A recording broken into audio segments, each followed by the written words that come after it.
물류 차질이 현실화한 가운데 정부가 오늘 위기경보 단계를 최고 단계인 심각으로 올렸습니다. 네, 화물연대 파업 닷새째인 오늘 정부와 화물연대가 파업 이후 처음으로 만났는데요. 오늘 구교훈 배화여대 국제무역 물리학과 겸임 교수와 함께 자세한 내용들 살펴보도록 하겠습니다. 어서 오시죠. 어서 오십시오. 안녕하세요. 네. 말씀드린 대로 화물연대 총파업이 오늘로 닷새째에 접어들었습니다. 정부가 위기경보 단계를 심각으로 격상했는데 육상 화물 운송 분야에서 심각 단계는 이번이 첫 발령이라고 하던데 어떤 의미가 좀 있는 것입니까? 예, 그렇습니다. 2003년에 보면은 화물연대가 최초로 운송거부 사태가 있었습니다. 네. 그로부터 지금 20년이 지났지만은 그동안의 파업이 수차례 있었는데 지금처럼 이렇게 조기에 심각 단계로 격상한 적은 한 번도 없었던 것 같습니다. 제가 볼 때는 개인적으로 그런 부분들은 약간 좀 선제적으로 대응을 하는 듯한 모습인 것 같습니다. 네. 예, 우려했던 대로 곳곳에서 지금 물류 차질이 빚어지고 있는 상황입니다. 항만 물류가 급감하고 산업계 지금 전반으로 피해가 확산되지 않을까 좀 걱정이 되는데 어떻게 좀 상황들 보고 계신지요? 제가 어제하고 오늘 오전까지 컨테이너 터미널 항만하고 여러 업체들하고 통화를 했습니다. 네. 그래서 현재 이제 파업 상황이 어떤가 보니까 먼저 컨테이너 같은 경우에 전남 광양항 쪽은 굉장히 심각합니다. 그쪽은 이제 성향이 좀 화물연대 성향이 좀 강하게 대응을 하기 때문에 그쪽에서는 상당히 컨테이너 터미널의 진출입이 좀 어렵지 않나 보고요. 부산 신항하고 북항 그리고 이제 다른 항들은 조금씩은 되고 있지만 여전히 일반 파업에 참여하지 않는 차주들 같은 경우에는 아무래도 파업에 참여한 노조원들이 뭐 촬영을 한다든지 여러 가지 그런 부분을 좀 심리적으로 위압감이 되기 때문에 아직까지는 반출입이 원활하지 못하다고 보고요. 그다음에 이제 철강 쪽은 제가 포스코 쪽에 좀 알아보니까 예. 선적, 그러니까 수출 쪽은 어차피 제품 부대에서 바로 나가기 때문에 노조하고 관계없기 때문에 원활히 되고 있는데 이 공로 부분, 국내 운송 부분은 상당히 지장을 받는 것 같습니다. 그리고 주유소 같은 경우에는 아무래도 탱크로를 이용해 가지고 이제 운송을 해야 되는데 이번 파업의 특징이 이제 이런 정유까지 이제 참여를 하다 보니까 어떻게 국민들이 바로 이제 주유를 할 수 없는 이런 사태가 아직은 벌어지지 않지만 그런 부분들이 좀 우려가 되고 있습니다. 네. 파업이 장기화될 경우에 상당한 피해가 좀 우려된다 이런 말씀해 주셨는데 파업 이후에 처음으로 조금 전인 오후 2시부터 정부와 화물연대가 만나서 첫 번째 협상을 벌이고 있는 상황입니다. 당초에는 화물연대 측과 정부 사이의 이견이 워낙 크기 때문에 이 협상이 금방 끝날 것이다. 별다른 성과 없이 결렬될 가능성이 높다. 이런 관측들이 나왔는데 지금 약 2시간여가 지나고 있습니다만 아직까지 협상이 끝났다. 이런 소리씩은 들어오지 않고 있습니다. 이것은 조금 긍정적인 신호로 봐야 될까요? 어떻게 좀 해석을 해야겠습니까?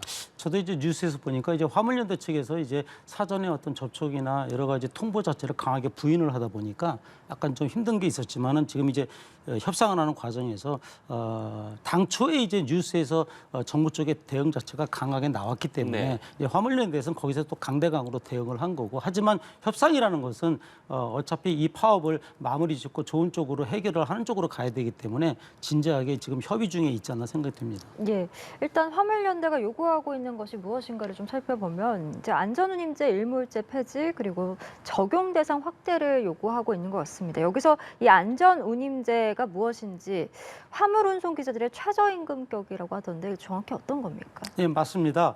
지금 안전운임제의 적용 품목이 컨테이너하고 벌크 시멘트 두 품목인데요.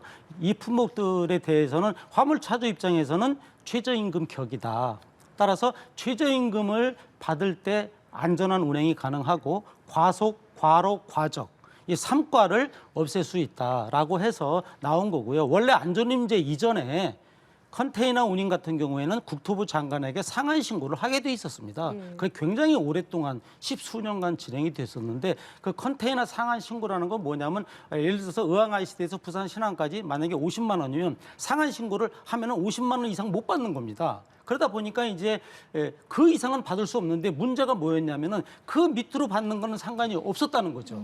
그러다 보니까 화물차 공급이 줄지 않고 많이 늘어난 상태에서 화물 수요는 적고 그러다 보니까 이제 경쟁이 치열하다 보니까 운임은 저절로 시장 경제 원리에 의해서 내려가게 돼 있죠. 네. 내려가는 거는 규제가 없습니다. 이러다 보니까 차주 입장에서는 적정한 운임을 받지 못하고 있다. 이래서 안전운임제가 태동이 된 겁니다. 네, 알겠습니다. 첫 협상은 일단 결렬이 됐는데 이 두 입장 좀 어떻게 들으셨습니까? 저도 이제 당초 첫 번 만남은 각자의 입장을 확인하는 차원에서 끝나지 않을까 예상을 했습니다. 이것은 뭐 예견된 거고, 다만 이제 워낙 그 정부 측에서 그 어떤 입장 자체가 확고하게 자꾸 이제 언론을 통해서 전달이 되다 보니까 화물연대에 대해서는 더 강력하게 좀 대응을 하려는 것 같습니다. 그래서 그 부분에 대해서는 지금 현재 45만 대 정도가 영업용 화물차입니다. 원래 그 화물차라는 게 한 360만 대 있는데 그중에서 이제 자가용하고 영업용으로 나누는데 영업용이 45만 대. 이 중에서 지금 화물연대 소속에 지금 파업에 참가할 수 있는 인력이 한 2만 5천여 명으로 추산하고 있습니다. 예. 그 중에서 일부가 실제 참여를 하고 있는 건데 그러다 보니까 이제 어찌 보면은 화물차주들의 전체의 입장을 대변한다고 보기는 조금 이제 너무 확대해서 해석하는 거고 이제 어떤 차주들 같은 경우에는 일을 안 하고 파업을 하면은 수입이 없기 때문에 이게 월급쟁이는 뭐 월급이 나오지만 자영업자는 그게 아니지 않습니까? 개인 사업자이기 때문에 일을 하고 싶다 이런 차주들도 상당히 많습니다. 근데 이제 워낙 이제 파업이 전국적으로 지금 진행이 되다 보니까 상당히 서로가 입장이 좀 아직까지는 난감한 것 같습니다. 네, 일단 첫 번째 협상 자리는 결렬이 했습니다만 의미 있는 것은 두 번째 자리를 좀 잡았다는 것 같습니다. 모레 다시 정부와 화물연대 측이 만나기로 했기 때문에 네. 아무래도 협상은 좀 이어가는 실마리는 잡았다 이렇게 좀 봐야겠습니까? 네, 맞습니다. 저는 이제 앞으로의 협상을 저는 긍정적으로 봅니다. 왜 그러냐면은 아시겠지만은 이 화물연대가 파업하면 물류 대란으로 이어지기 때문에 만약에 대란으로 이어진다면 가뜩이나 좀 수출이 금년 하반기에 계속 감소세에 있기 때문에 네. 올해 수출 무역 목표 1조 4천억 달러 이상을 달성하기 어렵지 않느냐 이런 이제 아주 우려 섞인 목소리도 있고 또 이제 건설이나 이런 쪽이 지금이 성수기에 있습니다. 왜냐하면 최근에 어떤 프로젝트 어떤 건설 현장들이 활발하게 있는데 이런 부분들의 레미콩이 공급이 안 될 경우에는 심각한 국민 경제에 영향을 미치기 때문에 이런 어떻게 보면은 국민들의 실생활에 직접 느낄 수 있는 물류 대란으로 이어질 수 있거든요. 과거에는 약간 좀 국민들하고 약간 떨어진 컨테이너라든지 조금 떨어진 기업 대 기업의 어떤 입장이었다면 이번에는 국민 경제에 직접 악영향을 미칠 수 있는 파업으로 이어지기 때문에 화물연대도 그 부분은 아마 그렇게 원하지 않을 겁니다. 그래서 아마 원만한 쪽으로 품목 확대라든지 일몰제 연장 또는 폐지에 대해서 뭔가 좀 다양한 의견을 주고받으면서 새로운 안을 모색하지 않을까 봅니다. 네. 네, 그런데 앞서서 안전운임제가 화물 운송기사들의 최저 임금 격이다 이렇게 말씀해 주셨고 과속과 과적을 막을 수 있는 이점이 있다 이렇게 말씀해 주셨는데 그럼에도 불구하고 정부 측에서 이 안전운임제 품목 확대에 대해서 반대하고 있는 이유는 좀 어떻게 봐야겠습니까? 이제 이런 겁니다. 정부 입장은 원래 그 컨테이너하고 BCT 벌크 시멘트에 대해서 안전운임제를 설계를 할 때 이게 이제 화물의 특성, 중량, 뭐 규격, 뭐 행선지, 뭐 경로 여러 가지를 감안해야 되거든요. 계약 형태라든지 거래 관계 이런 것들이 워낙 오랜 시일이 걸리고 이런 것들이 뭔가 통계적으로 검증이 돼야 됩니다. 또 운송 차주들이 지불해야 되는 원가들이 굉장히 많습니다. 그런 원가 항목들을 정의하고 또 원가가 실제로 얼마가 되는지 평균적으로 산정을 해야 되는데 만약에 품목을 여러 개로 확대한다면 그런 모든 작업을 다시 해야 되거든요. 근데 지금 2개 하는데도 오랜 세월이 걸렸는데 예를 들어서 뭐 철강이라든지 유류나 지류나 택배라든지 이런 것들을 확대할 경우에는 정부 입장에서는 과도한 뭐 기간이라든지 인력이나 비용이 들지 않느냐 이런 부분 때문에 좀 우려하는 거고 또 산업계에서는 화주 입장에서는 이런 식으로 되면은 화주들의 물류비가 증가되는 거 아니냐 이런 부분이 우려하는 것 같습니다. 네. 예, 이런 가운데 이제 대통령실에서는 지금 화물연대를 향해서 이제 업무 개시 명령을 발동할지와 관련해서 다양한 이제 검토를 하고 있고 내일 이제 심의할 것이다 이렇게 좀 예상이 됐는데 일단 두 번째 교섭 날짜가 잡힌 만큼 이 상황이 좀 어떻게 좀 변동성이 있으리라고 보십니까? 어떻게 좀 예상하십니까? 지금 우리나라 화운법, 즉 화물자동차 운수사업법이 이제 기준법입니다. 화물운송은 그 위에 물류정책 기본법은 있지만 이 자동차에 관해서는 화운법이 기준인데 그 화운법 제14조에 보시면은 업무 개시 명령이라는 규정이 있습니다. 네. 근데 이 업무 개시 명령이라는 건 이제 국토부 장관이 운송 사업자나 운수 종사자 여기서 말하는 운수 종사자가 바로 차주를 의미하는 겁니다. 예. 그래서 운송사나 차주들이 정당한 사유 없이 집단으로 운송을 거부해서 운송에 커다란 지장을 주어가지고 국가 경제에 매우 심각한 위기를 초래하거나 초래할 우려가 있다고 인정할 만한 상당한 이유가 있다면 발동을 할 수 있습니다. 여기서 이제 중요한 건 뭐냐면 이 요건이 굉장히 까다롭습니다. 쉽게 얘기하면 우리 국가 경제에 심각한 위기냐 또는 위기를 초래할 우려가 있는 상당 이유가 있는 거냐에 대해서 어떤 법적인 잣대가 약간 좀 추상적이다. 저는 그렇게 보는 겁니다. 그래서 어찌 보면은 이게 제 개인적인 생각은 다소 법률적으로는 이 입법 과정에서 너무 좀 애매하게 한 것이 아니냐. 왜냐하면은 과거에 화물연대가 지금보다 더 심각한 전국적인 물류 대란을 일으키는 파업도 했고 더 많은 오랜 기간을 했었거든요. 예. 그때도 업무 개시 명령을 내리지 않았는데 굳이 지금 와가지고 새롭게 업무 개시 명령을 지금 5일밖에 안 됐는데 만약에 6일째 이런 결단을 하신다면 국무회의를 심의를 거쳐야 되겠지만 이런 부분은 약간 좀 뭐랄까 설득력이랄까 그런 부분들은 좀 약하지 않느냐 봅니다. 네.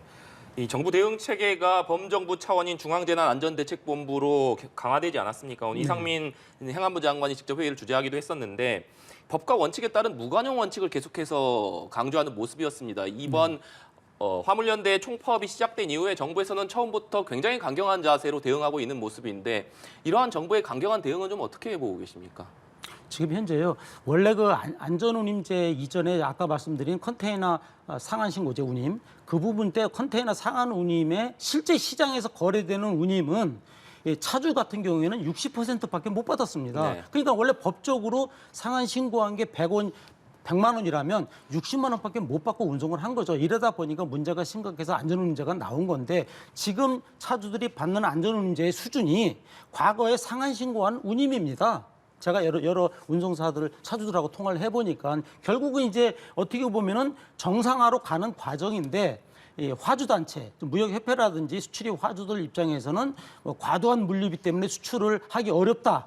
이런 이제 어떤 이유가 있는 건데 저는 또 이렇게 묻고 싶습니다. 우리가 지난 팬데믹 3년 기간 동안 해상 운임을 6배까지 지불하면서 수출을 했습니다. 그리고 최고의 실적을 거뒀습니다. 그렇다면은 화물을 주는 화주들이나 또는 선사들 같은 경우에 이 운송을 이용을 하는 사람들인데 이분들이 3년 동안 거둔 매출과 영업이익은 천문학적입니다. 그러면은 예를 들어서 부산신항에서 미국의 롱비치항까지 해상 운임이 1,500만 원에서 2,000만 원을 지불하면서 내륙 운송료 이 안전 운임이 20만 원 더 주는 거를 과연 이렇게 억울해 할 거냐에 대해서는 저도 약간 좀 의아한 생각을 갖고 있습니다. 예, 알겠습니다. 저희가 오늘 말씀은 여기까지 들어야 될 것 같습니다. 지금까지 구교훈 배워여대 국제물류학과 겸임교수와 함께 이 화물연대 파업과 관련해서 이야기 나눠봤습니다. 말씀 고맙습니다. 네, 감사합니다.